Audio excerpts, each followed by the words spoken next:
Bonsoir et bienvenue dans le Libre Journal des auditeurs.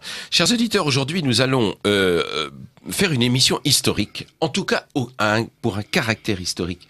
Nous allons évoquer des faits historiques, mais nous allons surtout voir comment la désinformation qui nous touche tous, qui nous environne, fait que aujourd'hui l'histoire est très très sujet à des propagandes diverses. Et cela est très dommageable, naturellement, pour la connaissance historique et donc pour la connaissance de notre actualité aujourd'hui. On a du mal à comprendre les tenants et les aboutissants d'un certain nombre de décisions, d'un certain nombre de réactions du monde politique, pour le dire, et cela vient de la désinformation générale qui nous environne et qui, naturellement, pollue considérablement le discernement que l'on peut avoir, à la fois sur l'histoire et sur la situation d'aujourd'hui. Alors pour ce faire, j'ai invité Monsieur Bernard Legout. Bonsoir monsieur. Bonsoir. J'ai été, alors vous êtes auteur de plusieurs ouvrages naturellement, et j'ai été particulièrement intéressé par celui que vous venez de faire sortir à l'atelier Folfer, dans la collection L'Étoile du Berger, sur la désinformation. Alors c'est une très belle collection qui désinforme, ou qui réinforme plus exactement, après avoir dénoncé toutes ces désinformations qui nous environnent. Et ce livre, donc, c'est la désinformation autour du régime de Vichy. Alors pourquoi est-ce si important ? Eh bien parce que aujourd'hui, si vous regardez, chers auditeurs, les programmes de télévision, il n'y a pas de jour sans qu'il y ait une ou deux émissions sur les différentes chaînes qui vous désinforment la plupart du temps. Ne généralisons pas trop, mais enfin la plupart du temps, qui vous désinforment par l'image, ce qui est le plus pervers en quelque sorte, car on est toujours fasciné par l'image et l'image s'imprime dans notre mémoire. Eh bien, il n'y a pas de jour sans que nous soyons désinformés sur cette période. Cette période dont la conséquence la plus directe, eh bien, c'est ce que nous vivons aujourd'hui. Il suffit de voir les grèves et les libertés syndicales, les libertés que certains syndicats se prennent pour bloquer le pays. Tout ceci vient évidemment de la période 1945, des différentes mesures qui sont faites. Alors, là, nous allons, avec Bernard Legout, voir toute cette désinformation autour du régime de Vichy, et on va, grâce à votre livre, Bernard Legout, qui est tout à fait passionnant, on va pouvoir analyser les systèmes utilisés par cette désinformation. Et c'est en cela que votre livre est fondamental, c'est que, certes, il rappelle un certain nombre de vérités historiques sur documents, sur archives, sur déclarations, etc., mais surtout, il en tire toutes les conséquences et il analyse les méthodes de désinformation. Pour ne rien vous cacher, chers auditeurs, ces méthodes utilisées à partir de 1940 ont certainement été utilisées avant, et aujourd'hui, nous en subissons le contre-coup, ou plus exactement, nous les vivons au quotidien. Alors, j'ai beaucoup parlé déjà pour présenter ceci. D'abord, une question personnelle, si vous le permettez, monsieur Legout. Vous êtes écrivain, vous avez écrit plusieurs ouvrages, toujours sur cette période, 1940. Vous en êtes donc un grand spécialiste, car vous connaissez toutes les dates, tous les profils des personnalités qui ont travaillé à ce moment-là, qui ont tenu la France à ce moment-là. Et comment cette passion, je l'ai dire, en tout cas cette connaissance historique, vous est-elle venue ? Je rectifie un tout petit peu. Effectivement, c'est une période que j'ai énormément étudiée, mais surtout l'année 1940 et tout ce qui fait là, je suis peut-être pas un collage, mais particulièrement. Bon, moyennant quoi, tout le reste de la période, je l'ai étudié aussi. Comment ça m'est venu ? Je ne saurais pas dire. Je me suis toujours intéressé à l'histoire. J'ai toujours beaucoup apprécié tout ce qui concernait les sujets historiques, et j'ai regretté d'ailleurs que à l'heure actuelle, l'histoire soit autant oubliée et dans les programmes d'instruction et par toute la jeunesse elle ne sait même plus que 1515 c'est Marignan, elle ne sait même plus que Henri IV était avant Louis XIV, et oublions d'autres choses. Et alors, s'agissant de cette période, ce qui m'a particulièrement indigné, toute ma vie, j'ai été extrêmement indigné par tout ce qui, disons, allez, est un peu le contraire de l'honnête homme tel qu'on le décrivait au XVIIIe siècle. C'est-à-dire quelqu'un qui est honnête, qui dit les choses comme elles sont, qui ne fait pas de polémique. Ça m'a toujours souverainement indigné. Et donc, j'ai été particulièrement indigné par la désinformation. Déjà, on a eu de grandes désinformations historiques. Rappelons-nous dans ma jeunesse, par exemple, la façon dont on nous mettait en avant la Révolution comme la Révolution française comme quelque chose d'extraordinaire, de merveilleux, ou qui avait donné la liberté aux citoyens, etc. Alors que quand on regarde ce qu'a été la Révolution, c'est peut-être beaucoup moins brillant que ce qu'on nous a dit à l'époque. C'est le moins qu'on puisse dire. Voilà. Et alors, donc j'ai été particulièrement indigné de cette période qui est quand même très récente, ça fait 70 ans maintenant, et de voir à quel point on déformait tout ce qui s'était passé dans cette période, et c'est peut-être là-dessus que je me suis lancé dans ces ouvrages. Surtout au début, j'ai commencé par l'armistice, parce que tout le début de la désinformation, qui bien entendu a été surtout initié dès le départ par le général de Gaulle, venait sur le problème de l'armistice.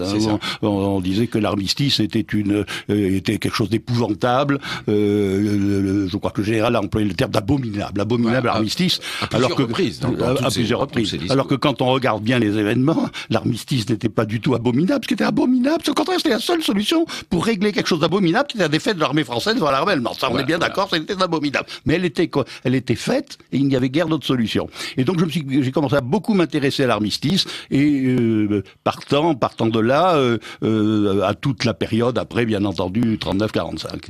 Alors, toute cette désinformation provient en partie du fait que les Français, à l'époque, étaient naturellement sur les routes. C'était l'exode. Les jeunes Français étaient au front, en train d'essayer de se battre avec effectivement une stratégie, ou du moins quelques éléments stratégiques qui n'étaient certainement pas les meilleurs, incontestablement, des fautes de commandement, enfin, etc. Bon, tout ça on détaillera peut-être si on a l'occasion. Mais c'est surtout que les Français étaient sur les routes, donc eux manquaient cruellement d'informations. Ils n'en cherchaient pas d'ailleurs. Ils cherchaient surtout de quoi manger, tout simplement, et de quoi se protéger des attaques des avions allemands. Donc, il y a eu, à ce moment-là, libre champ pour tous ceux qui faisaient de la politique, en quelque sorte. Alors que les Français n'avaient évidemment bien d'autres soucis. Et puis, dans toute cette période après la guerre, après une guerre, on a tendance à vouloir reconstruire, certes, mais aussi se détendre, s'amuser, reprendre une vie tout à fait normale. Et là-dessus, quelques escrocs, appelons-les comme ça, quand même.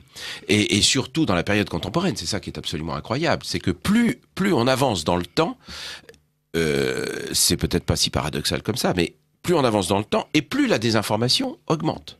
C'est exact. Et ce qui est tout à fait particulier, alors évidemment, les témoins directs, les gens de la génération de mes parents qui ont vécu cette période, les témoins directs commencent à disparaître. Et j'ai surpris un jour, dans un discours tout à fait officiel, une réflexion qui m'a, pour ma part, vous étiez indigné, mais alors qui m'a indigné profondément aussi, puisque c'est quelqu'un en responsabilité, au moins administrative, enfin, etc., qui annonce devant un ministre des anciens combattants, devant un aéropage d'anciens combattants, qui se met à dire, mais messieurs, dames, vous savez, vous allez tous disparaître. Donc, demain, c'est moi qui raconterai l'histoire. Et quand on sait que ce personnage a une notion de l'histoire tout à fait personnelle, on peut effectivement, pour les jeunes générations, s'inquiéter de la suite, puisque, comme vous le disiez, les jeunes s'intéressent moins à l'histoire. Alors, je ne suis peut-être pas tout à fait d'accord avec vous. Je ne sais pas s'ils s'intéressent moins à l'histoire, mais la façon dont on leur présente l'histoire est tellement ennuyeuse, est tellement paradoxale, anecdotique. Vous savez, l'abandon de la chronologie dans l'histoire fait que le jeune ne peut rien comprendre à l'histoire. Et par conséquent, quand on comprend rien, on a tendance à se débarrasser du sujet et à voir autre chose. Bien. Alors, on va reprendre, si vous le voulez bien, cette période, parce que c'est vraiment la période de 40 où tout va commencer. C'est un bouleversement considérable. Nous sommes la plus grande armée, peut-être pas du monde, mais en tout cas de la zone européenne. C'est un peu ce qu'on croyait, car quand même, déjà en 40, voilà, l'armée française était nettement inférieure à l'armée allemande. C'est déjà de la propagande. Absolument, C'est absolument. déjà de la désinformation. Mais effectivement, beaucoup de gens dans le monde le croyaient. Le souvenir de la guerre 14-18, où l'armée française avait été la plus grande armée du monde, et en 40, il y avait encore beaucoup de gens, 39-40, qui pensaient que l'armée française était toujours la plus grande armée du monde, invincible, alors que si on regardait sur le papier, et le maréchal Pétain d'ailleurs était très inquiet, puisque dès 1937, il faisait des séances des conférences pour dire à quel point il était inquiet du réarmement allemand et de l'armée française qu'il trouvait un peu insuffisante. Et donc, déjà, il y avait des signes quand même que l'armée française n'était pas au niveau de l'armée allemande. Il ne faut pas oublier que l'Allemagne quand même faisait 80 millions d'habitants, la France 40. Hein. Alors la France plus l'Angleterre, ça aurait pu faire de contrebalancer l'Allemagne. Mais quand on a déclaré la guerre à l'Allemagne, l'Angleterre avait la plus mauvaise, la plus insignifiante armée de son histoire. Elle n'avait rien. Elle avait, d'accord, elle avait une flotte, la première flotte du monde. Elle avait une aviation qui commençait à être pas mal, parce qu'ils avaient beaucoup travaillé leur aviation, et qui commençait à sortir juste en 40. Mais en armée de terre, ils n'avaient rien. Oui, oui. Rien. Alors autant, pendant la guerre 14-18, à un moment, ils avaient, je sais pas, 60 ou 70 divisions en France. Là, ils ont réussi péniblement, pendant toute la durée de la drôle de guerre, entre septembre 39 et mai 40, ils ont réussi à amener 8 ou 9 divisions en France, c'est tout. Alors que l'armée française en avait 5, l'armée allemande en avait 150. Donc voilà un peu la vérité des armées à l'époque. Voilà, mais déjà la désinformation, comme on le disait, oui, se positionnait là, puisque globalement à cette époque, je rappelle quand même, on va ne pas faire l'amalgame sur les dates, mais enfin, on sort du Front populaire, on sort des congés payés, on sort du fait que la France, après la grande saignée de 14, d'accord, mais enfin la France n'était plus au travail. Bien, c'est ce qu'il faut constater. Alors que l'Allemagne, beaucoup moins que l'Allemagne. Beaucoup moins que l'Allemagne. Alors que l'Allemagne était dans une vision de revanche, tout simplement. Je crois que c'est Clémenceau qui, après avoir signé après la signature, plus exactement, c'est pas lui qui a signé, mais après la signature du traité de Versailles, Clémenceau qui s'est écroulé chez lui, c'est dans les mémoires de sa gouvernante, enfin, etc., en disant dans 30 ans on recommence. Bien. Si vous permettez, pour ce qui concerne le travail, c'est Raymond Aron lui-même qui disait que la semaine de 40 heures n'était pas une imbécilité en soi-même, mais que ça avait été fait par contre d'une façon à peu près aussi imbécile que les 35 heures de Martine Aubry, c'est-à-dire tout le monde passe sous au même endroit, et c'était fait sans aucune nuance, et à cette époque-là, quand même, l'Allemagne travaillait 50 à 55 heures. Ouais, donc c'est là où il y a quand même des problèmes, ça a posé indéniablement des problèmes surtout les 2 ou 3 ans avant la guerre, pour la production militaire notamment. Ce n'est qu'un des sujets. Production militaire interne à l'Allemagne, et puis aussi formation des équipages, formation des hommes, alors à travers, sur le territoire allemand, à travers tout simplement des sociétés de chasse, qui permettaient aux hommes, puisqu'il n'y avait plus d'armée allemande officiellement, donc, mais les hommes apprenaient à tirer, et ils tiraient fort bien, et puis les équipages de chars qui étaient et les avions, les pilotes d'avions qui étaient entraînés en Union soviétique, ne l'oublions pas. Car car il y avait des accords déjà à cette époque-là, des accords entre l'Union soviétique et l'Allemagne. Alors, nous revenons en France. 1940, rappelez-nous la période au cours de laquelle les Anglais alliés de la France, les Français luttant comme ils pouvaient après Dunkerque, le réembarquement du corps expéditionnaire anglais, et puis l'attitude à ce moment-là, à la fois des Anglais, de la diplomatie anglaise, de la diplomatie française, et puis là-dessus, l'électron libre qui s'appelle De Gaulle, et qui va jouer sur les 2 tableaux. Si je permets, pour revenir un tout petit peu avant encore, n'oublions pas que l'attaque allemande a eu lieu le 10 mai, et pratiquement... il y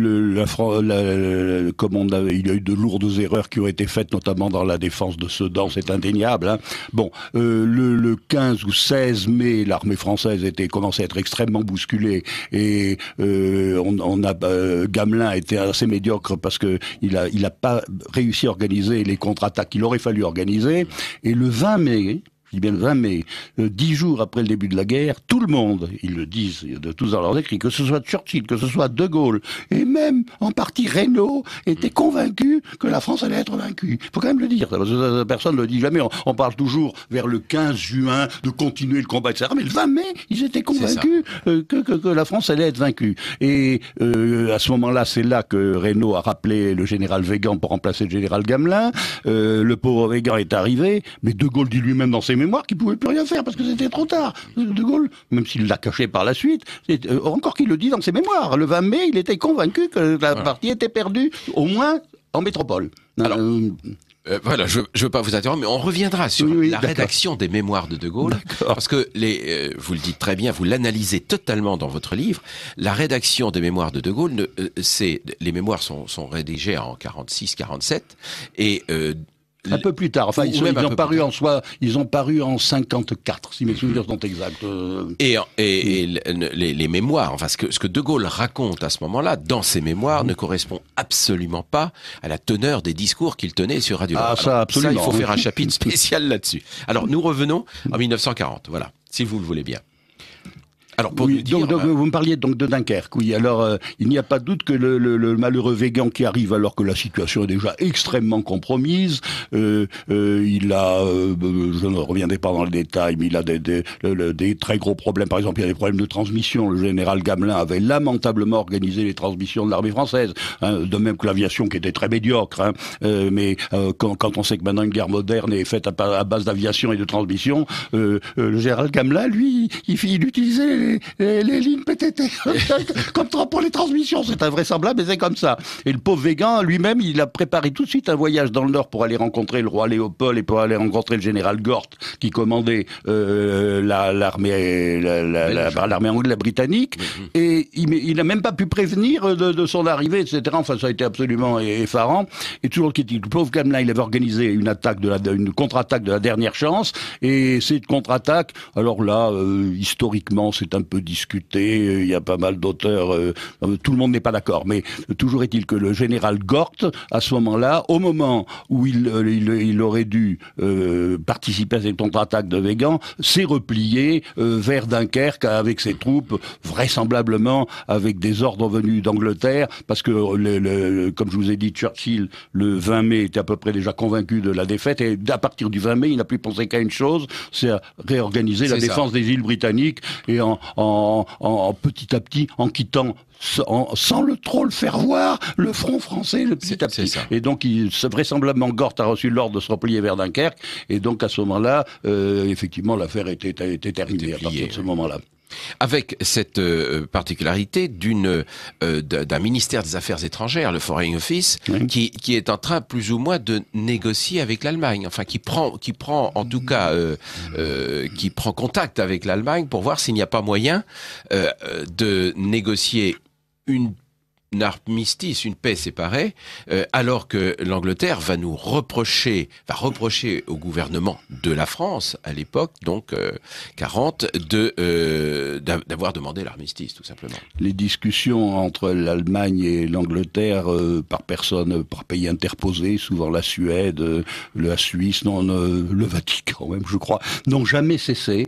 Hein, et la plus, j'en parle dans mon livre d'ailleurs, la plus marquante a été effectivement, ce devait être le 17 ou le 18 juin, je crois que c'est le 17 juin, où il y a le bras droit de Lord Halifax, qui était le ministre des Affaires étrangères de Grande-Bretagne, et son bras droit Butler convoque l'ambassadeur de Suède, qui s'appelait Pritz, et il propose à Pritz de faire l'intermédiaire près de l'Allemagne pour une paix entre l'Angleterre, une paix séparée entre l'Angleterre et l'Allemagne. Et Pritz, à ce moment-là, est très surpris. Il demande à Butler, mais est-ce que vraiment ça ne semble pas du tout être, ce que vous me dites là, ça ne semble pas du tout être le point de vue de votre Premier ministre Churchill? Et Butler lui répond, si, Lord Halifax est d'accord avec ce que je vous dis là. Et donc, Pritz est parti. Il a essayé de faire ses bons offices. Et puis là-dessus, il y a Churchill qui a appris les choses, qui a été fou de rage. Il n'a pas pu pu sévir contre Lord Halifax et Butler, qui étaient trop importants, surtout Halifax, qui avait failli devenir Premier ministre à sa place le 10 mai. Exactement. Parce que George VI voulait mettre Halifax, il voulait pas du tout Churchill. Exactement, hein. exactement. Bon, et donc, il les a mis un petit peu à l'écart, mais donc les choses n'ont pas eu lieu. Mais ça continue après. Il y a un excellent livre de John Costello à ce sujet, j'arrive plus à me rappeler le titre du livre, mais qui décrit pendant toute l'année 40 toutes les tentatives de rapprochement, et même après, même en 41, 40, toute la guerre, tentatives de rapprochement par personne interposée, par intermédiaire entre l'Allemagne et l'Angleterre pour essayer. Il y a eu notamment le célèbre épisode de Rudolf Hess. Bien sûr, bien sûr. Entre autres. Alors, on a bien compris qu'il y avait côté anglais des discussions interne au gouvernement anglais, entre Churchill, Halifax, enfin, etc. On est dans une situation... Surtout, je vous coupe, surtout parce que Halifax faisait partie de la génération qui, comme Laval d'ailleurs, et comme un certain nombre d'autres d'hommes d'État d'avant-guerre, étaient ce qu'on appelait les appeaseurs, ceux qui étaient pour une paix à tout prix, qui ne voulaient absolument pas de guerre. Et c'est d'ailleurs une des raisons pour lesquelles l'Angleterre avait une armée si défaillante là, c'est que entre 1920 et 1935 à peu près, tous les pays étaient pacifistes, il faut se rappeler Briand, etc., et toutes ces tentatives-là, et Halifax en faisait partie. Hein. Et donc, il y avait, dans le gouvernement britannique, il y avait ce qu'on peut appeler les jusqu'au-boutistes, ceux qui étaient très guerriers, dirigés par Churchill, et il y avait toute une portion de gouvernement dirigée par Halifax, qui, elle, était beaucoup plus pacifiste et dans le souci de régler les choses à l'amiable, dans la droite ligne de tout ceux qui avaient dirigé l'Europe entre 1920 et 1935-36. C'est qu'en 1935 qu'on s'est rendu compte que Hitler vraiment devenait très dangereux et on a commencé un peu partout à réarmer, mais avant, quelqu'un qui aurait, même en France par exemple, eu un programme de réarmement de l'armée française, aurait immédiatement été balayé. C'est ça. Le gouvernement aurait été balayé avant 1935. Oui. Alors, là, je parlais côté anglais. Côté français, à ce moment-là, on a un gouvernement qui tient encore la route. Sinon que, vous le disiez, Reynaud est déjà dans un état d'esprit, j'allais dire, défaitiste. Enfin, il ne croit plus à la victoire. Il ne croit plus à l'arrêt des troupes allemandes. Par conséquent, et à ce moment-là, précisons que le général de Gaulle n'est qu'un colonel. Alors, le général de Gaulle, il faut savoir que pendant toutes les années 39 et début 40, même à vrai dire depuis 1930, surtout depuis 1935, a fait de grands efforts pour se mettre dans le sillage d'hommes politiques influents, toujours pour une ambition politique qu'il habitait, et notamment il avait rencontré par exemple Léon Blum, il avait rencontré notamment Reynaud, il s'est dit que Reynaud avait certainement un grand avenir politique, il dit vers 1935-36. Il y a d'ailleurs dans un grand nombre de correspondances adressées à Reynaud, il est extrêmement dithyrambique sur les éloges qu'il fait à Reynaud. Et d'ailleurs, et alors en plus, toujours sans doute dans le cadre de son ambition politique, dans les premiers jours de 1940, peut-être en décembre ou 39 ou janvier 40, il envoie une lettre à Reynaud en lui disant qu'il serait bien qu'il soit nommé général de brigade à titre temporaire. Ça n'a pas été fait tout de suite, Reynaud n'ayant pas encore le pouvoir, mais quand Reynaud prend le pouvoir, ce devait être en mars ou avril 40, à ce moment-là, De Gaulle continue à faire le siège de Reynaud et pratiquement fin mai 40, il envoie encore ce que je dis, c'était même le 1er ou le 2 juin 40, il envoie une lettre assez extraordinaire d'ailleurs à Reynaud, où il lui dit que seul Reynaud peut régler les problèmes, que tous les hommes politiques qui en dehors de lui sont des hommes du passé, les chefs militaires ne sont bons à rien, je ne me rappelle plus exactement le texte de la lettre, et là-dessus il lui suggère de le faire nommer à son gouvernement, d'en nommer général de brigade à titre temporaire, et ce que fait immédiatement Reynaud, et donc le 4 ou 5 juin, il entre au gouvernement de Reynaud comme sous-secrétaire d'État à la Défense nationale. C'est ça. Donc il faut bien comprendre, je redis ça pour placer toutes les protagonistes en fait de cette affaire, parce que maintenant ça va se développer évidemment. Alors, Les Allemands rentrent en France. Quelle est l'attitude du général de Gaulle qui, il faut le rappeler, fait partie du gouvernement de Paul Reynaud?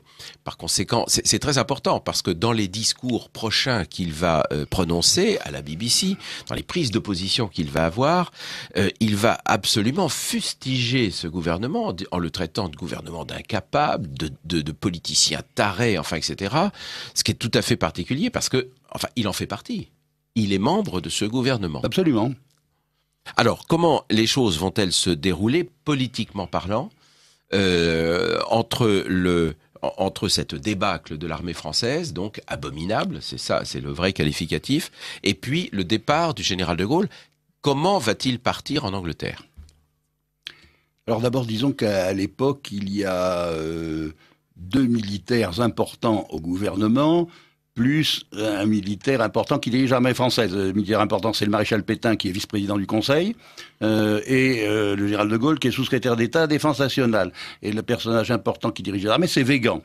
Alors dès que de Gaulle arrive, le 5 juin, il essaye tout de suite de se mettre contre Weygand à plusieurs reprises. D'abord, il commence à essayer d'organiser des départs. Il essaye d'organiser 2 choses dans les premiers jours de juin. La première, c'est d'essayer de rapatrier une grande partie de l'armée française vers l'Afrique du Nord. Mais alors, il demande notamment ainsi que Reynaud, demande notamment à l'amiral Darlan et au général Weygand ils font des demandes qui sont tout à fait irréalistes. L'amiral Darlan à un moment se demande, c'est vers le 13-14 juin, mais quel est l'esprit saugrenu qui a pu demander des choses pareilles? On demande de rapatrier de France vers l'Afrique du Nord, des centaines de milliers d'hommes. À un moment, je ne veux pas dire de bêtises, je crois que Reynaud parle de 900 000 hommes, hein, et ceci avec les malheureux moyens de transport qui sont déjà complètement pris par le ravitaillement de la France, par les problèmes des munitions, etc.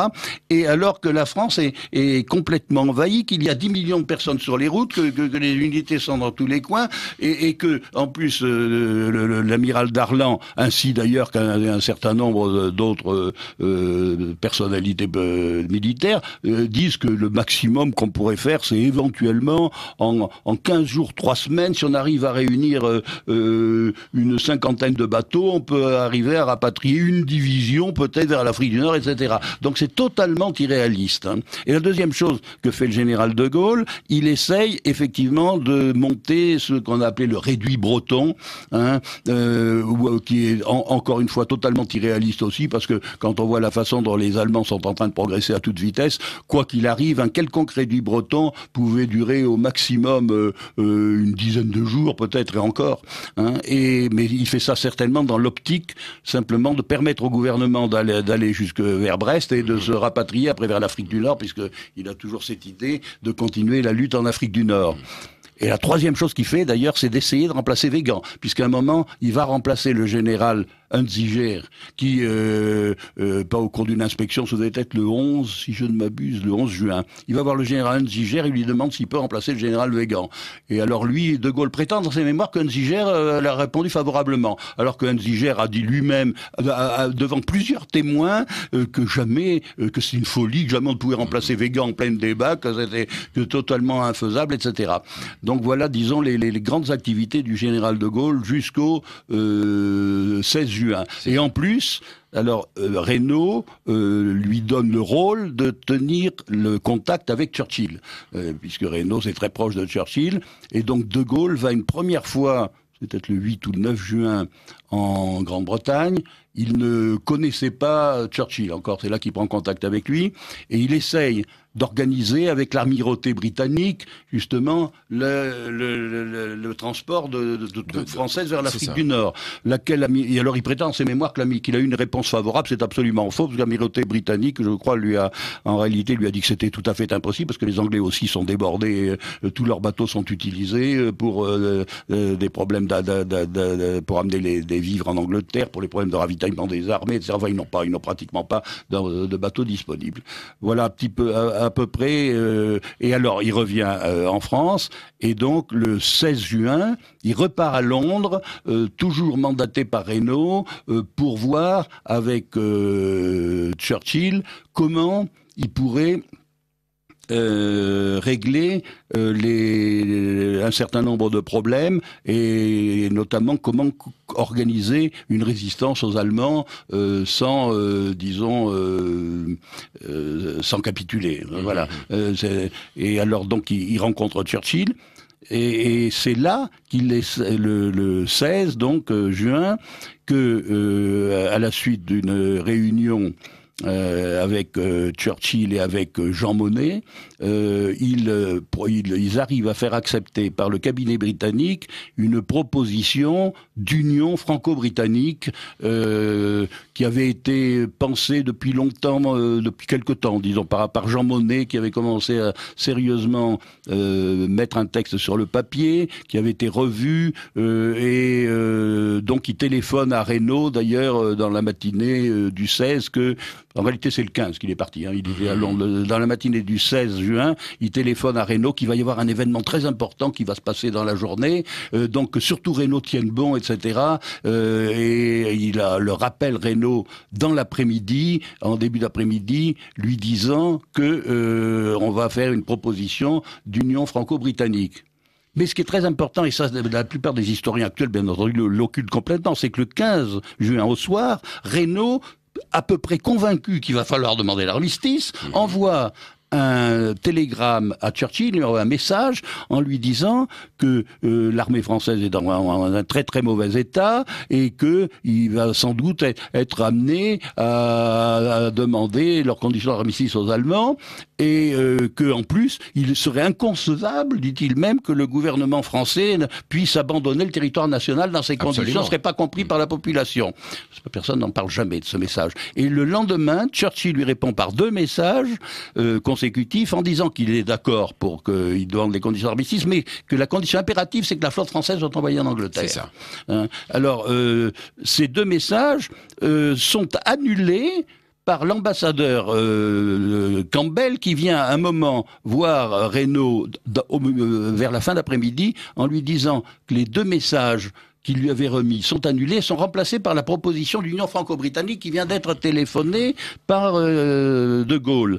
Et à ce moment-là, Reynaud fait d'ailleurs la grave erreur, à mon sens, de ne pas le communiquer à son Conseil des ministres, qui réunit dans la soirée la teneur de ces 2 messages.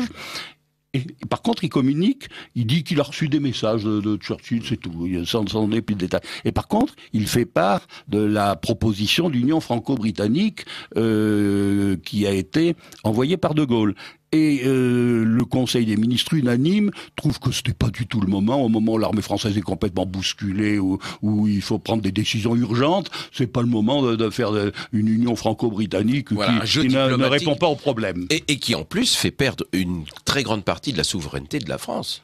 Parce que, enfin, dans une union britannique, compte tenu de la situation militaire de la France... Il est un fait que l'Angleterre est très en position de force par rapport à la France, et donc on comprend les hommes politiques de l'époque qui, quelle que soit leur animosité, car ils n'avaient strictement aucune sympathie pour les Allemands, se disent on va pas quand même tomber non plus sous la coupe de l'Angleterre, en ayant peu de capacité de résistance, et donc c'est pour ça aussi qu'elle est refusée. Voilà. Alors...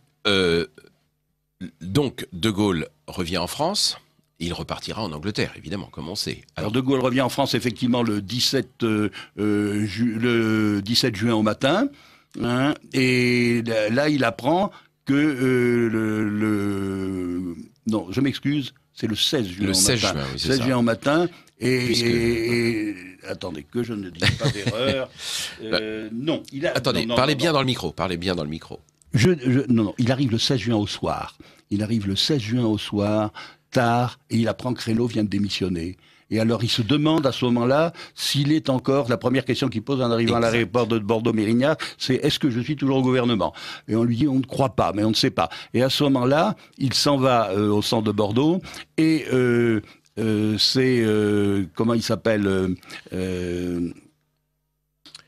le futur ministre des Affaires étrangères Baudouin, qui raconte lui-même, qui a raconté dans un livre d'ailleurs un de ses amis, qui a raconté que au moment où il sortait c'était de la préfecture où était installé le gouvernement, il sortait pour lire la liste des membres du gouvernement. Il dit à ce moment-là, le général de Gaulle s'est approché derrière moi, il m'a demandé si il faisait toujours partie du gouvernement, et Baudouin ne lui répond pas, mais lit sa liste. De Gaulle voit qu'il n'y est pas, et Baudouin dit à ce moment-là, je l'entends derrière moi, dit ça va, je sais qu'il me reste à faire, ce qu'il me reste à faire, et sans me saluer, il est parti, dit-il. Voilà, exactement. Absolument. Vous rapportez tout ça, tout est dans le livre, hein, tout est consigné dans le livre, bien sûr, et avec beaucoup de détails, avec les horaires, enfin, etc. Parce que on s'aperçoit à ce moment-là que l'histoire est beaucoup plus. C'était surtout dans le livre précédent que j'avais écrit sur l'armistice, où là j'étais très détaillé. Exact. Là, j'en parle un peu moins détaillé, mais parce que c'est pas tout le sujet du livre. Parce que dans ce livre, la désinformation autour du régime du Vichy, vous analysez précisément les modalités de cette désinformation, les tenants et les aboutissants, comment est-ce que les choses se mettent en place. Alors, De Gaulle repart en Angleterre, sur ordre de Reynaud. Mais Reynaud vient de démissionner. Pas tout à fait sur ordre de Reynaud, avec l'accord de Reynaud. Avec l'accord de Reynaud, c'est ça. D'ailleurs, la légalité de son départ est discutable dans la mesure où Reynaud vient de démissionner, lui-même n'est théoriquement plus ministre à ce moment-là, et malgré tout, Reynaud lui donne son feu vert, lui fait donner d'ailleurs 100 000 francs par Margerie, qui lui amène 100 000 francs, qui était le directeur un de ceux qui ont fabriqué De Gaulle d'ailleurs. Qui était directeur de cabinet de Reynaud, il lui donne les 100 000 francs. Là-dessus, De Gaulle s'en va à l'hôtel Montré, si je ne m'abuse, où était l'ambassadeur Campbell et le général Spears, qui avait été désigné comme courroie de transmission entre Churchill et Reynaud. C'est-à-dire c'était un peu le représentant de Churchill auprès de Reynaud. Et il s'entend avec le général Spears pour que l'avion que lui avait donné Reynaud pour revenir parte avec lui et le général Spears le lendemain matin, et ils s'en vont de très bonne heure le lendemain matin de Bordeaux-Mérignac pour l'Angleterre. C'est ça.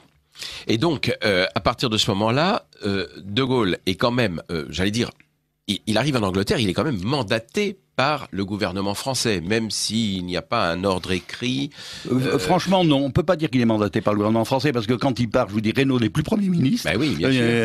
N'est plus président du Conseil. Excusez-moi, c'était le président. Reynaud n'est plus président du Conseil.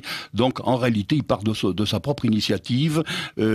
Disons, allez, dans des conditions, encore une fois, juridiques contestables. Voilà, on peut plus dire qu'il est mandaté. Bon. Il s'en va pour faire ce qu'il veut, ce qu'il dira d'ailleurs dans son discours du 18 juin qu'il va faire, c'est-à-dire représenter la France en faisant une unité combattante aux côtés des Anglais. Voilà. Donc voilà, un général à titre provisoire de l'armée française qui, en pleine bataille en quelque sorte, file en Angleterre. Voilà. On revient, si vous le voulez bien, au jeu. Vous me permettez pour compléter, on l'a rappelé, le général Colson, qui était ministre de la guerre, l'a rappelé le 18 ou 19 juin, lui a envoyé par l'attaché militaire qui était le général Lelon à Londres, lui a donné l'ordre de revenir en France que le général de Gaulle n'a pas voulu exécuter. C'est ça. Pour qu'on soit tout à fait précis. Absolument, pour être tout à fait précis. Revenons en métropole, donc, si vous le voulez bien. Le jeu entre Reynaud et le vice-président du Conseil, qui est le maréchal Pétain.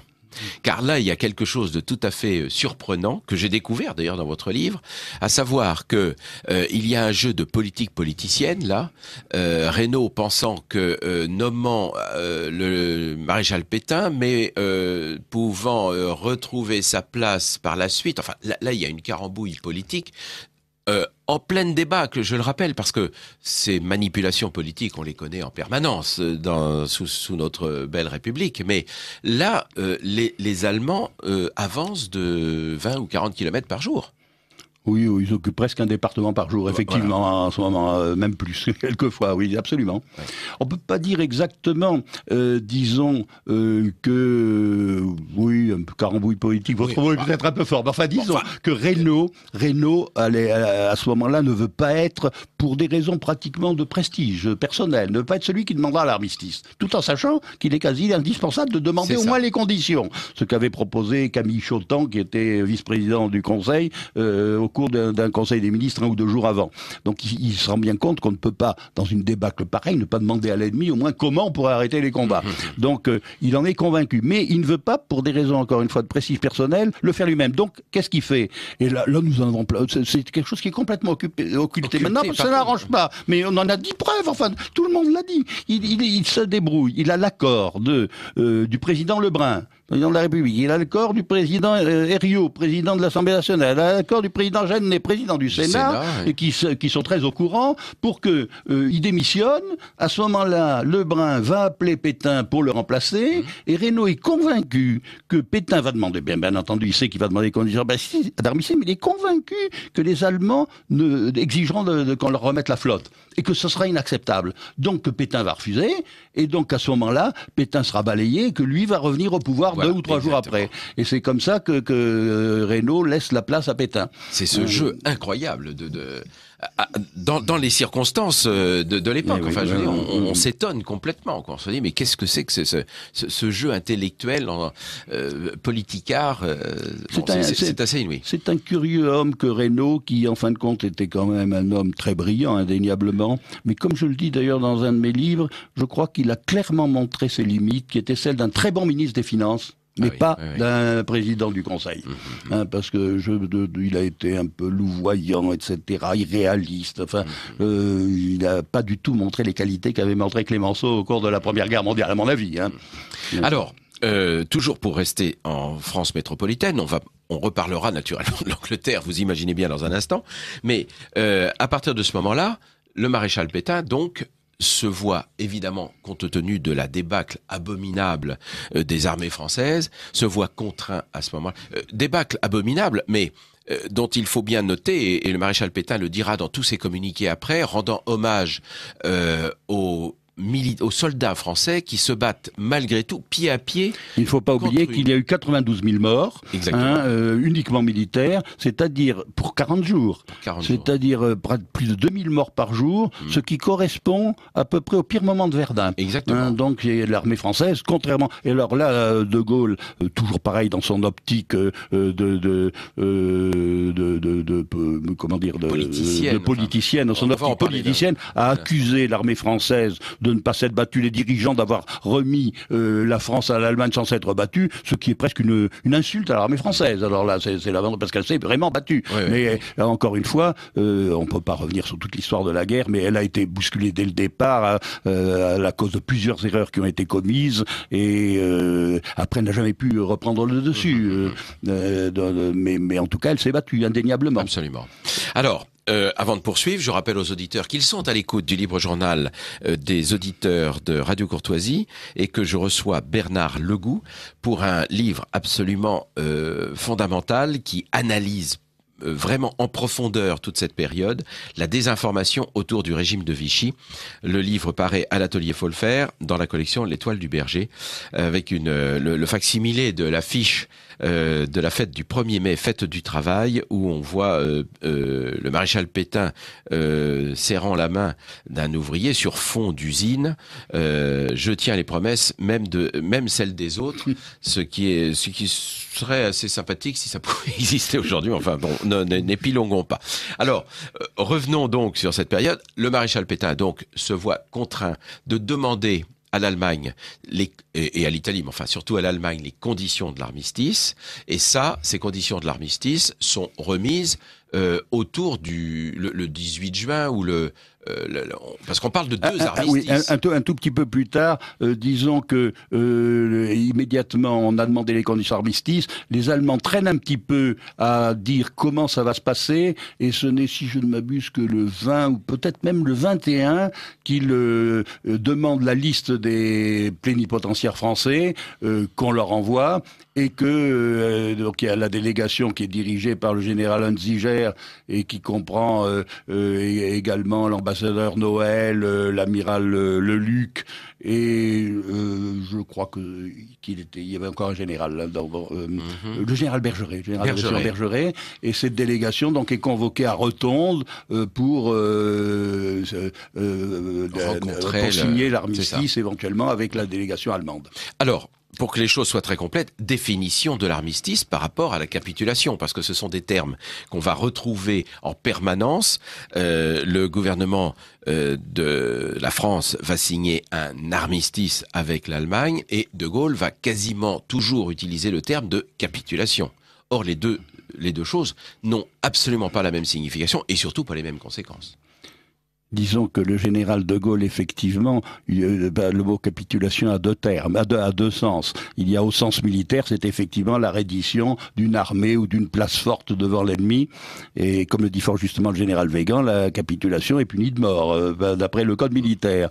Et puis il y a le mot capitulation dans le sens général du terme, pour une personne, pour une entité qui consiste à se coucher devant quelqu'un d'autre, hein, et à ne pas continuer à une lutte quelconque. Et évidemment, le général de Gaulle utilise dans ce sens-là, qui n'est pas du tout le sens normal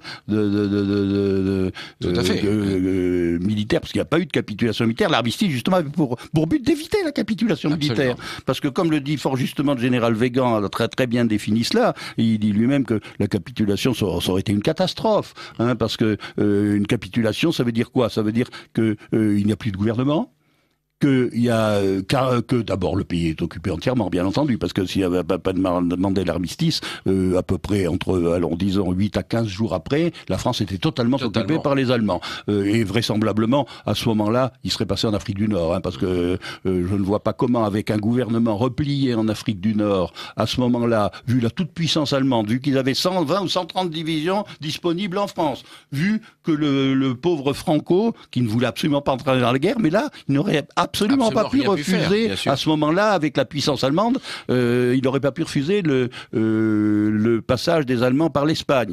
D'ailleurs, l'ambassadeur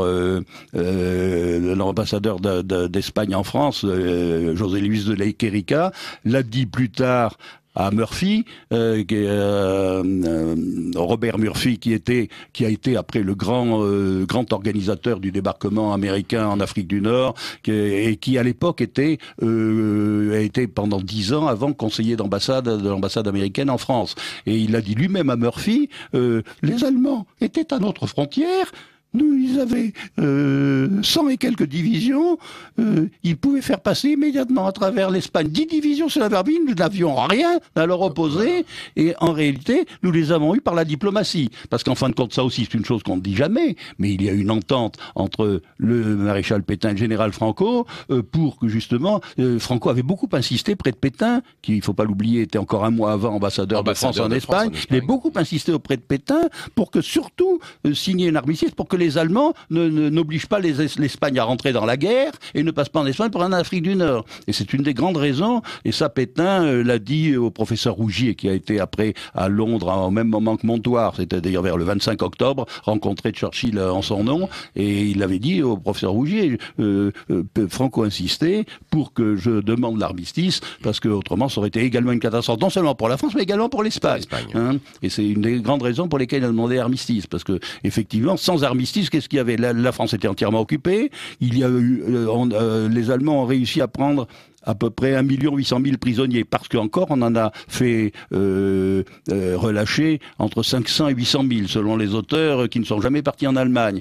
S'il n'y avait pas eu l'armistice, il y aurait eu au moins 3 millions de prisonniers qui seraient partis en Allemagne. Il y avait 40 millions de Français qui auraient été dirigés par un Gauleiter. C'est-à-dire qu'il y aurait eu exactement la situation de la Pologne ou de la Tchécoslovaquie pendant la guerre. Et quand on sait ce qui est arrivé à la Pologne, ça aurait été extraordinairement peu agréable. Hein. Et surtout, moi je suis absolument convaincu qu'il y a eu très peu de morts dans les prisonniers français, parce qu'une des principales tâches du gouvernement de Vichy a été de les protéger et de leur envoyer du ravitaillement pendant toute la guerre. Et de les protéger juridiquement, ce qui n'aurait pas été possible. De les protéger juridiquement, effectivement, il n'y aurait rien eu juridiquement, je suis totalement d'accord avec vous, c'est exact. Donc, quand on sait qu'il y a eu alors d'abord sur les 1 800 000 prisonniers qui sont partis en Allemagne, il y en a eu à peu près plus de 800 000 qui ont réussi à revenir en France, France ou à être utilisé comme ouvrier en Allemagne à la place du fait d'être prisonnier. Mais toujours est-il que quand à mi-44, quand il y a eu la libération, il y en avait un peu moins d'1 million. Donc il y avait quand même 800 000 prisonniers qui n'étaient plus prisonniers en Allemagne. Et sur ces 1 800 000 prisonniers, pendant 4 ans, il y a eu à peu près 25 ou 30 000 morts, ce qui fait un pourcentage extraordinairement faible, parce qu'il y a mort de maladie, mort de tout ce que vous voulez. Bien sûr, c'est un pourcentage excessivement faible quand on sait que les Russes ont eu 5 millions de prisonniers, et là-dessus, il y en a 3 300 000 qui sont morts dans les prisons, dans les camps allemands. C'est-à-dire qu'il y aurait eu certainement beaucoup plus de morts parmi les prisonniers français s'il n'y avait pas eu l'armistice et le gouvernement du maréchal Pétain qui a protégé les prisonniers. Excusez, j'étais un peu long. Ça non, mais pas du tout. C'est capital parce que dans le fait dans la désinformation que nous allons constater maintenant, si vous le voulez bien, qu'on va étudier maintenant, dans cette désinformation, il y a précisément le vocabulaire qu'utilise le général de Gaulle dans ses différents discours. Et alors, on pourrait dire, oui, mais enfin, c'est anecdotique, l'histoire est passée. Non, parce que le vocabulaire qu'utilise le général de Gaulle, les déclarations qu'il va faire présagent en quelque sorte ce qui se passera en 1945. Et là, on est dans la période encore plus contemporaine, la guerre passée. Le général de Gaulle va rester dans son optique, en quelque sorte, de 40, dans ses premières déclarations. Et on sait très bien qu'il a d'avance condamné à mort tous les Français, en quelque sorte, malheureusement, puisque il dit bien, ceux qui ne me rejoignent pas ne sont que des félons. Et à un moment donné, il utilise d'ailleurs une phrase qui est épouvantable, ce ne sont même plus des hommes. Ah oui, ça m'a profondément indigné parce qu'effectivement, à un moment, ce doit être en août 40, je crois, dans une déclaration virulente contre le gouvernement de Vichy. Il met ces dirigeants ne sont plus des dirigeants, ces gouvernants ne sont plus des gouvernants, et ces hommes ne sont plus des hommes. Et dire que quelqu'un n'est plus un homme, c'est vraiment la source de tous les excès. C'est nier la qualité d'homme, c'est nier la moindre protection due à toute personne humaine. On ne peut pas dire une chose pareille. Voilà, c'est épouvantable. Je lis page 119, donc on est encore que le 13 juillet 1940. Je croyais que c'était en août, vous voyez, voilà. c'est en juillet. Et De Gaulle déclare, certes, un jour, la France libérée punira les responsables de ces désastres et les artisans de sa servitude.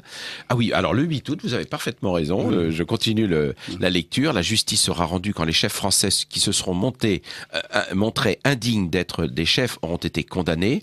Le 12 mars 41, malheur à ceux qui ont joué la défaite de la patrie, il vaudrait mieux pour eux qu'ils ne fussent jamais nés. C'est quand même très lourd de menaces. Le 23 octobre, Vichy qui collabore avec les assassins, Vichy qui tient les mains de la France pendant que l'ennemi l'égorge. Le 15 novembre, Pétain, le père de la défaite, des chefs prosternés dans la boue, enfin, etc. Et on peut continuer parce que vous avez fait une recension des expressions que De Gaulle a utilisé dans ses discours et naturellement qui laisse présager une épuration cruelle. Bien, puisqu'il l'annonce lui-même. Mais alors, n'anticipons pas sur l'épuration. Cela dit, c'est De Gaulle qui l'anticipe dans ses discours. On revient en Angleterre. Le général De Gaulle, nous sommes le 17, donc il arrive le 17 en Angleterre. Et là, il y a un jeu d'influence, si je puis dire, entre le gouvernement anglais, Churchill en particulier, De Gaulle, et puis les Français qui sont déjà installés en Angleterre, car il y a une forte colonie française en Angleterre, et cette colonie française ne va pas rejoindre systématiquement le général De Gaulle, c'est le moins qu'on puisse dire. C'est tout à fait exact. Je ne veux pas dire de bêtises, mais je crois qu'il y avait au moins 20 000 Français en Angleterre, enfin, à Londres seulement. Alors, effectivement, d'ailleurs, à titre narratif, la réunion qu'a eue De Gaulle avec Churchill et le général Spears. À ma connaissance, ils étaient 3 seulement. C'était le 17 juin, à peu près vers 14h30, puisqu'il avait d'abord déjeuné, il venait d'arriver, il est arrivé en fin de matinée de Bordeaux, et il venait de déjeuner avec le général Spears. Et à ma connaissance, aucun des 3 protagonistes n'a été très disert sur cette réunion, parce que nous n'en savons rien. De Gaulle n'en dit pratiquement, il dit seulement, je demandais à Churchill de me prêter la radio, il accepta. Le général Spears n'en dit pratiquement rien, et Churchill n'en dit rien dans ses mémoires. Oui. Donc voilà une réunion qui, historiquement, c'est difficile de savoir ce qui se sont dit exactement. Ouais, ce qu'ils ont convenu. Ce qu'ils ont convenu, absolument. Moi, je suis à peu près certain que Churchill a dû glisser un mot quand même à De Gaulle, même si après il avait été surpris sur le fait notamment qu'il voulait absolument récupérer la flotte française ou qu'elle aurait un mauvais sort. Parce que pour que le général De Gaulle ait dit des choses aussi inexactes, et comme on en parlera peut-être tout à l'heure, et en disant le contraire d'ailleurs dans ses mémoires sur la flotte française qui allait être donnée aux Allemands, livrée aux Allemands, je pense quand même que c'était Churchill qui lui avait donné comme condition, au moins en juin, de tenir ce type de propos. Et effectivement, De Gaulle remplissant bien sa mission donnée par Churchill, le 28 juin, si je ne m'abuse, Churchill fait une déclaration dans laquelle il dit que le général De Gaulle est le représentant de tous les Français libres à Londres.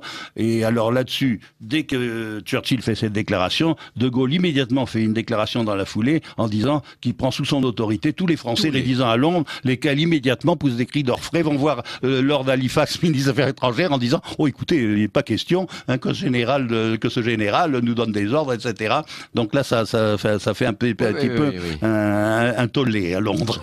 Voilà, mais ça aussi, ce sont des éléments qui sont peut-être un peu anecdotiques, mais qui sont très révélateurs de l'ambition du général de Gaulle quand il arrive à Londres, et qui sont de la pure désinformation, puisque pour les uns, c'est par, non pas inadvertance, mais ça par oubli complet. Enfin, quand je dis oubli, je le mets entre guillemets. Et pour les autres, c'est une volonté délibérée de masquer la vérité, tout simplement. Donc là, on est au cœur de la désinformation. La teneur des discours du général de Gaulle, lorsqu'il aura accès à la BBC, d'ailleurs, accès à la BBC, mais un accès très contrôlé.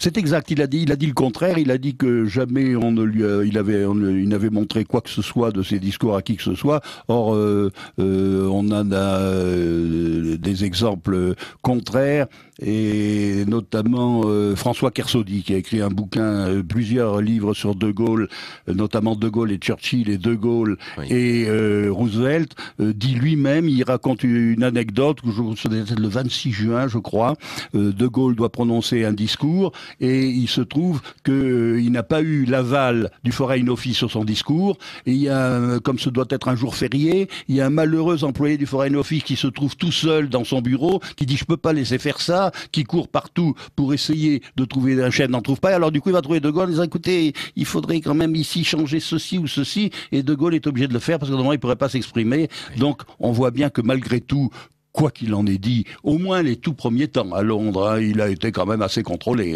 D'ailleurs, il était même tellement contrôlé qu'il y avait même le général Spears qui avait un bureau pratiquement intégré à la France libre, et un des bras droits de Spears qui était là en permanence pour contrôler tout ce qui se passait à la France libre. Voilà. Alors, après, eh bien, c'est une suite de discours, donc, parce que ce sont des discours qui sont presque quotidiens, enfin, de Gaulle à la BBC. Et alors là, on arrive, vous le dites vous-même d'ailleurs, à des sommets de désinformation. Et je ne prends que le discours du 22 août. Et là, je cite donc, ouvrez les guillemets, De Gaulle s'exprime ainsi: pour l'ennemi, le soi-disant gouvernement de Vichy avait un rôle à jouer qui consistait à amener ceux qui, dans l'Empire, voulaient encore se battre, à capituler à leur tour. Or, on sait que Vichy n'a eu de cesse, au contraire, que de protéger l'Empire, et surtout de faire en sorte que les officiers généraux puissent garder cette armée française qui était au chaud, c'est le cas de le dire, de l'autre côté de la Méditerranée, pour constituer le noyau de la future armée. Alors, je poursuis, toujours De Gaulle. Ainsi pourrait se poser facilement sur Casablanca, sur Tunis, sur le Tchad, sur Dakar, sur Djibouti, sur Beyrouth, l'aigle d'Hitler et le vautour de Mussolini. Voilà. Alors, en fait, De Gaulle ne pouvait pas ignorer les clauses de l'armistice. Or, sur ces clauses d'armistice, tout ce qu'il prétend n'existe pas. Donc ça, c'est de la pure désinformation. Les Français, eux, ne connaissaient certainement pas la teneur des clauses de l'armistice. Donc il y a là une volonté politique délibérée de faire en sorte de tromper les Français qui pouvaient éventuellement l'entendre sur les ondes. Ils pouvaient d'autant moins les ignorer, les clauses de l'armistice, qu'à ma connaissance, devait être en juillet, le maréchal Pétain lui a envoyé un émissaire pour lui rappeler justement les clauses de l'armistice qui interdisaient un grand nombre de choses, ce dont bien entendu il n'a absolument pas voulu tenir compte. Ouais. Alors revenons sur le point essentiel vis-à-vis des Anglais, c'est la flotte. La flotte et les possessions françaises des colonies, c'est-à-dire l'Empire français. Et là, il y a toute une suite de péripéties dramatiques, puisque l'une d'entre elles, et la plus tragique, va aboutir à l'opération Catapulte sur Mers-el-Kébir. Alors, De Gaulle était-il au courant que les Anglais allaient bombarder la flotte française en omettant alors que certes nous ne sommes plus les alliés puisque la moitié de la France est occupée, mais le gouvernement de Vichy, lui, ça n'est qu'un armistice. Et par conséquent, on sait très bien que les combats pourront reprendre. Ce sont les clauses de l'armistice. C'est pas écrit dans les clauses, mais enfin c'est sous-entendu. C'est sous-entendu, c'est pas un traité de paix. C'est pas un traité de paix, absolument. C'est pas un traité de paix, voilà. Absolument. C'est ce que je voulais dire. Non, mais s'agissant de Mers-el-Kébir, il n'y a aucun doute, on sait maintenant, et là on a toutes les preuves, alors c'est indiscutable, que c'est dès le 17 juin que Churchill a pris l'option de principe de Mers-el-Kébir. Il n'a même pas attendu, dès que le gouvernement Pétain a été nommé, dès qu'il a tout de suite demandé les conditions d'armistice allemand, tout de suite le 17 juin, il a prévu, il envoie d'ailleurs un télégramme dans ce sens à l'amiral Cunningham, qui commandait la marine en Méditerranée, la marine britannique, et qui était à Alexandrie. Il dit ou bien la flotte française sera remise aux Anglais, ou elle sera coulée. C'était le 17 juin. Donc il a préparé son affaire de Mers-el-Kébir depuis très longtemps. Et après, il a fait en sorte que tous les renseignements qu'il a reçus, et notamment, il y avait, comment il s'appelle, l'amiral Godfrey, l'amiral Godfrey était le patron du Naval Intelligence, c'est-à-dire du service de renseignement de la marine, était au courant d'un grand nombre de choses. Ils étaient au courant par notamment tous les officiers français, tous les officiers anglais, excusez-moi, qui étaient présents comme officiers de liaison sur les bateaux français, avaient averti de tous les ordres de Darlan, selon lesquels la flotte, quoi qu'il arrive, ne serait jamais remise aux Allemands et devrait être plutôt sabordée que d'être remise. Il le savait. Il y avait eu un sous-marin français, c'était le 25 juin, le Narval, qui s'était rallié aux Britanniques. Et à cette occasion, bien entendu, pendant que le commandant était convié à des grandes fêtes, etc., les Anglais avaient fait main basse sur tous les documents secrets, et donc ils avaient pris tous les codes français. Et ils avaient donc encore eu un grand nombre d'ordres de Darlan, et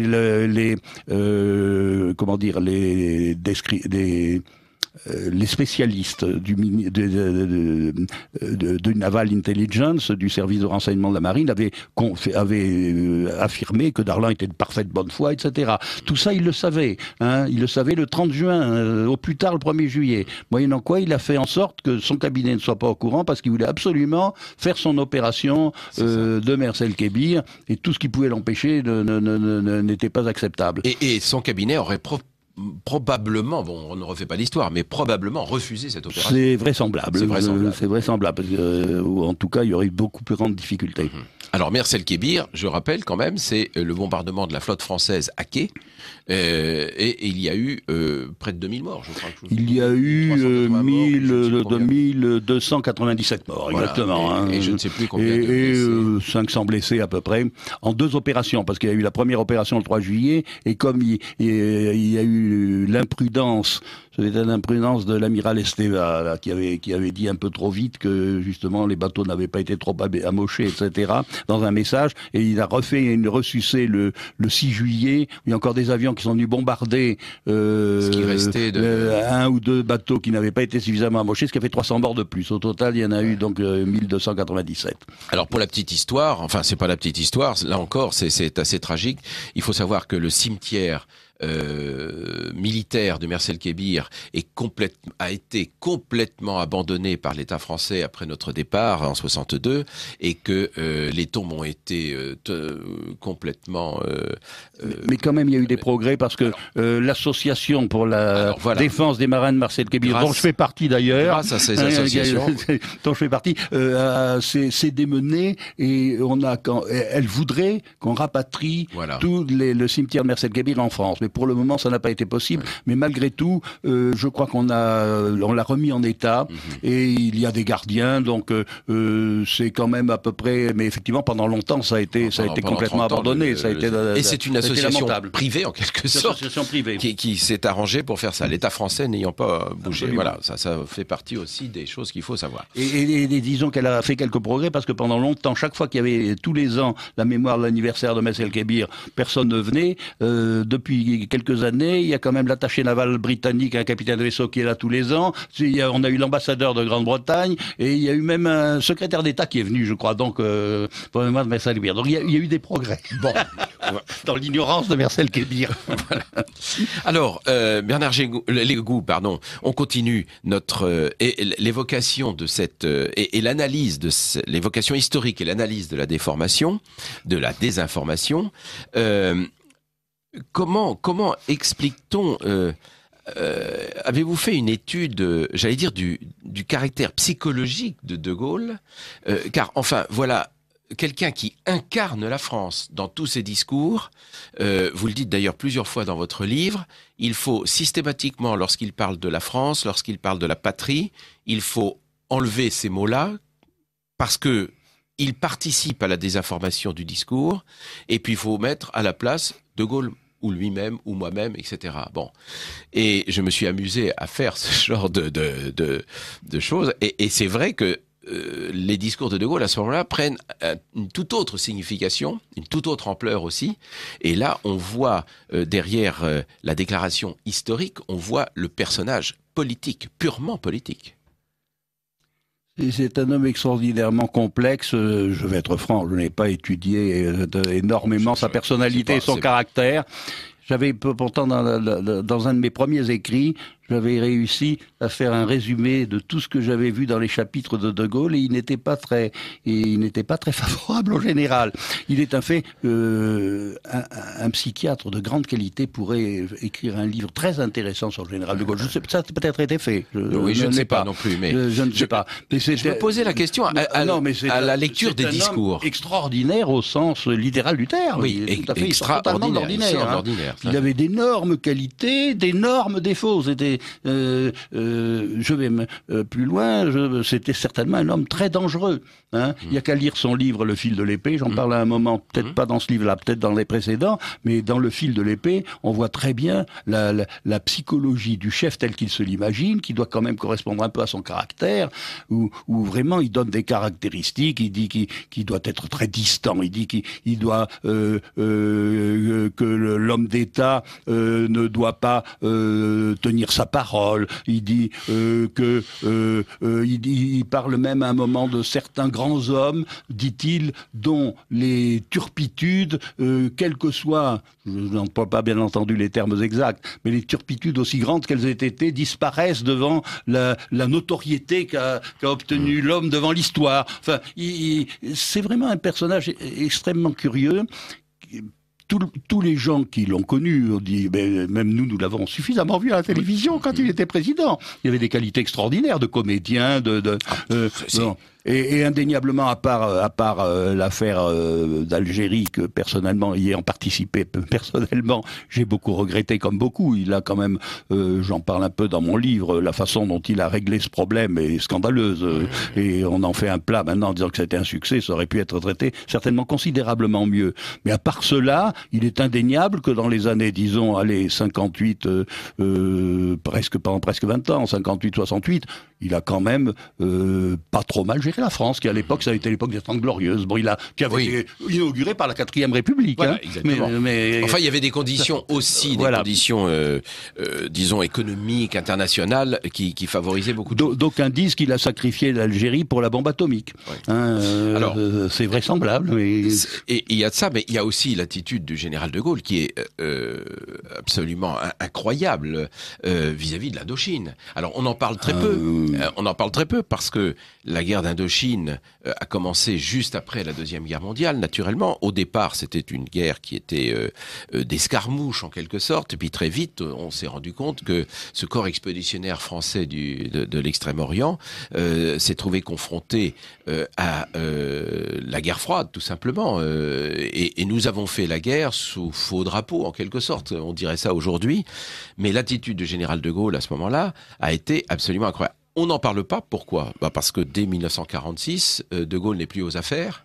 Et par conséquent, après avoir donné les consignes au général Leclerc et à Dargent-Lieu, n'oublions pas, après avoir donné des consignes contradictoires à tous ces gens-là, après avoir déclaré, c'est dans le livre du colonel 4 points sur l'aveuglement, l'attitude de Gaulle en Indochine, qui est un livre. Là aussi, c'est un petit bouquin, mais c'est un bouquin fondamental. On découvre que De Gaulle aurait dit « Il a fallu 100 000 morts pour libérer la France. On ne comprendrait pas qu'il n'y ait pas 80 000 morts en Indochine. » Et 15 jours plus tard... Je ne savais même pas qu'il avait dit ça. Et 15 jours plus tard, c'est l'incident d'Haiphong. Voilà, qui est un incident qui a été évidemment provoqué. Je ne connais pas aussi bien que vous l'affaire d'Indochine, bien que je m'en sois un peu intéressé, et je m'y sois un peu intéressé, mais je crois indéniable que De Gaulle a fortement contribué à la perte de l'Empire français, souvent dans des pas bonnes conditions. Quand par exemple l'amiral Decoux revient, d'abord l'amiral Decoux, les derniers temps de l'Indochine, il est gardé par des Japonais, ce qui est absolument incroyable. Il a passé 2 ou 3 mois gardé par des Japonais. Il revient, bon, contrairement à ce qu'ont dit certains, il n'était pas monotomas, ce n'est pas vrai, il est revenu dans un avion assez correctement, mais après, évidemment, il a été interné dès son arrivée en France, et il a demandé à rencontrer le général de Gaulle. Et son entrevue avec le général de Gaulle, qu'il écrit très très bien dans ses mémoires, est assez significative. Hein. Il a parlé pendant plus de 3 heures, je crois, devant le général de Gaulle, en racontant tout ce qu'il avait fait, l'autre ne disant pas un mot, et à la fin, il lui a dit « Amiral, je suis d'accord, il y a certaines choses qui étaient bonnes, mais moyennant quoi, il y a quand même 3 choses que je vous reproche. Alors je ne me rappelle pas exactement, mais il y avait notamment, vous ne vous êtes pas rallié à moi, vous avez soutenu le maréchal Pétain, etc.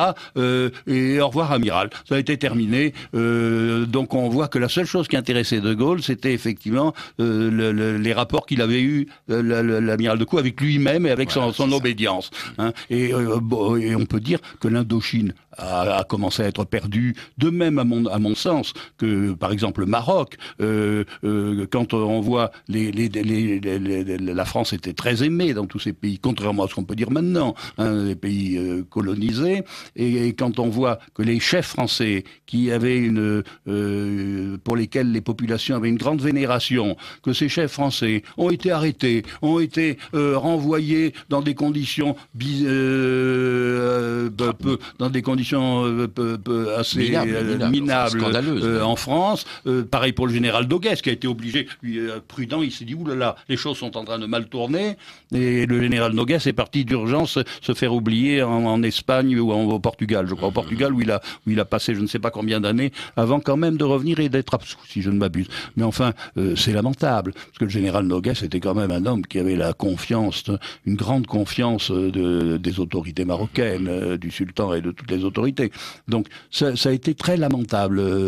Le sort du gouverneur général Boisson aussi, qui avait conservé Dakar, qui a été tout à fait lamentable aussi. Alors comment des choses comme ça auraient pu ne pas avoir des conséquences catastrophiques pour le maintien de l'Empire français, ou au moins pour si on devait, parce que même les Anglais aussi ont été obligés d'abandonner leur empire. Je suis d'accord, c'était pas la guerre a tué les empires des pays européens. Mais malgré tout, on aurait pu partir dans de meilleures conditions. Donc là, il n'y a pas de doute que De Gaulle a une très très mauvaise influence.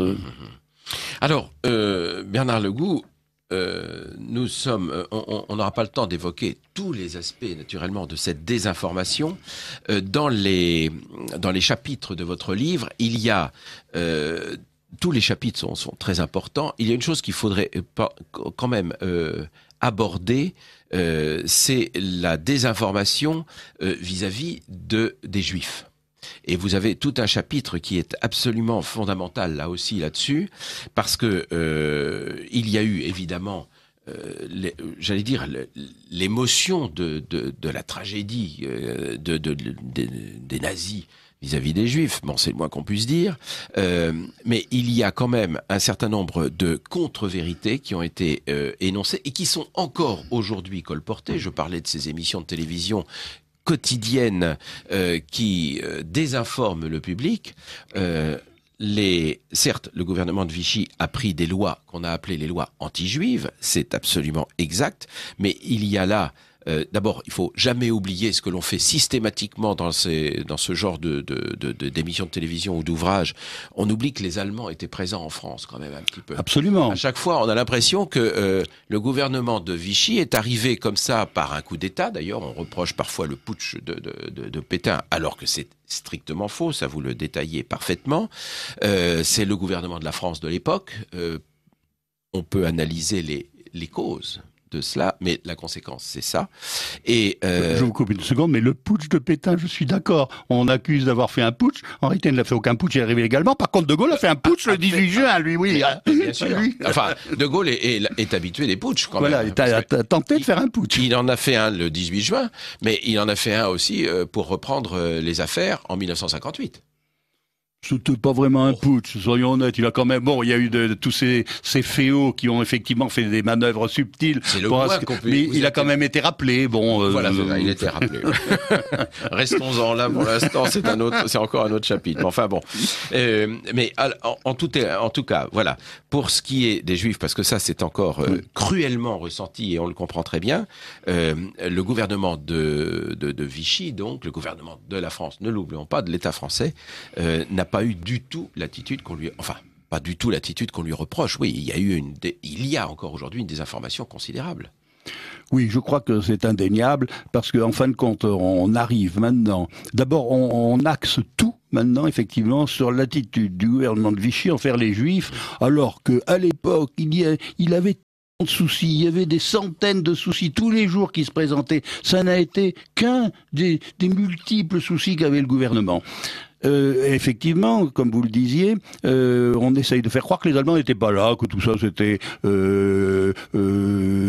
des gens brusquement très antisémites qui avaient profité d'avoir pris le pouvoir pour immédiatement faire des réglementations extrêmement sévères pour les Juifs. Mais on oublie complètement un grand nombre de choses. La première chose, c'est que la Troisième République avait été déjà très antisémite, si on va par là. Et que, par exemple, c'était les gouvernements Reynaud et Daladier qui avaient interné au moins 20 000 Juifs, avec des décrets d'exception pour les mettre dans des camps, et que Pétain, à son arrivée, a trouvé les 20 000 Juifs, il était déjà dans les camps. Il en a mis moins que ça, lui-même, dans les camps, pendant les premières années de son gouvernement. Par ailleurs, effectivement, on dit quand il y a les lois d'octobre 1940, le statut des Juifs, on dit on laisse entendre qu'il a été promulgué comme ça, parce qu'effectivement, le gouvernement était antisémite. Mais personne ne dit jamais. C'est très amusant d'ailleurs. C'est là qu'on voit la désinformation. Il y a eu 3 conseils des ministres. L'un qui devait être aux alentours du 15 octobre, si je ne m'abuse. Le deuxième qui devait être le du 15 septembre, le deuxième qui devait être du 30 septembre et le troisième qui était du 3 octobre, à peu près, enfin, un jour près. Alors dans le premier Conseil des ministres, on nous dit, le général de la Laurencie, qui était le délégué général du gouvernement à Paris, vient nous faire savoir que les Allemands sont en train de préparer des lois très sévères contre les Juifs en zone occupée, il est très inquiet, et donc il nous rend compte de cela. Deuxième Conseil des ministres, peut-être le 30 octobre, on dit, oui, le gouvernement est de plus en plus préoccupé il faut absolument qu'on fasse quelque chose parce que les lois anti-juives des Allemands viennent de sortir, ça doit être le 27 septembre, donc le général de la Laurencie nous en avait informé, et il faut absolument qu'on fasse quelque chose. Et puis il y a le dernier Conseil des ministres, 3 octobre, où on prend la décision de ce statut des Juifs, où, entre parenthèses, le statut lui-même, il y a 7 ou 8 clauses, et il y a 2 ou 3 clauses qui notamment disent comment les fonctionnaires juifs qui vont être remerciés, comment ils vont être indemnisés, avec des retraites, avec etc. Mais ça, on ne le dit jamais pour laisser croire qu'on les a laissés dans le besoin. Et en réalité, cette troisième réunion du Conseil des ministres, citée par Paul Baudouin dans son livre, tout le monde la cite, mais personne ne cite celle du 15 septembre et du 30 septembre. Ce qui prouve à quel point l'information est complètement orientée. Or, le 30 septembre, vous citez donc, vous donnez le conseil du cabinet du 30 septembre, c'est page 242 de votre livre, qui dit bien, le conseil de cabinet est consacré à l'étude du statut des Juifs, qui doit être discuté au conseil des ministres de demain. Il est maintenant évident que le seul moyen d'empêcher l'application par les Allemands en zone occupée de mesures draconiennes anti-juives. La délégation générale à Paris nous a annoncé qu'elles étaient imminentes, c'est ce que vous nous disiez. C'est Paul Baudouin, je crois, qui dit ça. Voilà, c'est Paul Baudouin, oui. Et d'édicter un certain nombre de mesures beaucoup plus modérées et conçues dans un autre esprit qui seront appliquées à toute la France. Voilà. Et puis, il y a cette évasion, en quelque sorte. Et il est dommage, je précise, il est dommage que Paul Baudouin, justement, ministre des Affaires étrangères, n'ait pas été écouté parce qu'il avait suggéré, à l'époque, qu'on fasse un statut uniquement pour les Juifs étrangers, pas pour les Français. Voilà, et là, si on ne l'a pas écouté, ça aurait été beaucoup plus raisonnable, effectivement, c'est vrai. Et puis, il y a appelons ça c'est plus que des complicités, la volonté de faire partir en Afrique du Nord, justement, le maximum de Juifs, certes de la zone libre, mais c'était la seule zone sur laquelle le gouvernement français avait pouvoir. Et donc, je crois qu'il y a plus de 10 000 Juifs qui ont réussi. Absolument, avec l'accord du gouvernement français, et la plupart sont partis aux États-Unis après, d'ailleurs. Et toute l'administration française qui s'est mobilisée de façon à faire partir ces personnes. L'émission va bientôt toucher à sa fin. J'avais encore 10 000 questions à vous poser, parce que votre livre, Bernard Legout, La désinformation autour du régime de Vichy, paru à l'atelier Folfer, dans la collection L'Étoile du Berger, ce livre devrait être évidemment dans toutes les bibliothèques, mais surtout dans toutes les écoles. Et ça, je doute fort, évidemment, qu'on y parvienne, et c'est tout à fait dommageable à l'histoire de France. Car dans votre livre, vous ne prenez vos conclusions sont tout à fait, tout à fait modérées. Ce ne sont pas des conclusions partisanes. Vous permettez, si je vous coupe une seconde, mais j'ai encore une seconde. J'avais quelque chose d'important, comme très important à dire pour les Juifs, parce que ça on ne le dit jamais. C'est que le gouvernement de Vichy, au moment où on lui reproche tellement, par exemple, la rafle du Vel d'Hiv, où, entre parenthèses, certains auteurs disent que la milice y a participé, la milice a été créée en 1943. Alors, je vois pas comment, en juillet 42, elle aurait pu participer à la rafle du Vel d'Hiv. Le gouvernement de Vichy, et nous en avons énormément de preuves, ne savait absolument pas le sort des Juifs qui partaient en Allemagne. D'abord, c'est pas lui. Lui, il les mettait éventuellement dans des camps. Éventuellement, il les livrait aux Allemands qui voulaient absolument, en disant qu'ils allaient faire un État juif en Pologne. Mais il n'avait aucune idée du sort des Juifs qui sont mis après dans des chambres à gaz. Donc, le vouloir assimiler l'antisémitisme de Vichy à l'antisémitisme épouvantable des Allemands qui tuaient des gens alors que Vichy n'en savait strictement rien, c'est un scandale. Et ça, c'est un scandale qui est permanent.